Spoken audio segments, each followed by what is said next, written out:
Hello అండి. Very good evening to all. ఈరోజు మన టాపిక్ వచ్చేసి మన లైఫ్‌లో చాలా రకాల మెంటాలిటీస్‌ని చూస్తూ ఉంటాం. ఫర్ ఎగ్జాంపుల్ ఒక స్టూడెంట్‌ని తీసుకున్నాం అనుకోండి. స్టూడెంట్‌కి తక్కువ మార్కులొచ్చినాయి.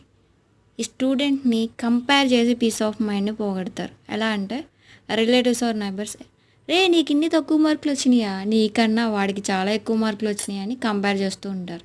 అలాగే ఇంకా లైఫ్‌లో డిఫరెంట్ స్టేజెస్ ఉంటాయి కదా మనందరికీ. ప్రతి స్టేజ్‌లోనూ కూడా ఇలా కంపేర్ చేసి వాళ్ళు పీస్ ఆఫ్ మైండ్‌ని పోగొడుతూ ఉంటారు. ఫర్ ఎగ్జాంపుల్ జాబ్ రాలేదనుకోండి, "నీకు జాబ్ రాలేదా?" అని చెప్పి కంపేర్ చేస్తుంటారు.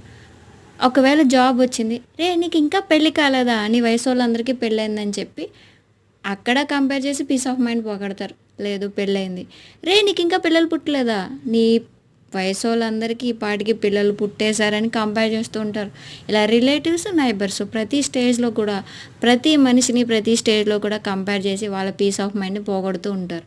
మరి ఇటువంటి మెంటాలిటీస్‌ని మీ లైఫ్‌లో ఫేస్ చేశారా? మరి ఇటువంటి మెంటాలిటీ ఉన్నటువంటి జనాల్ని మీరు ఎలా ఫేస్ చేస్తారు?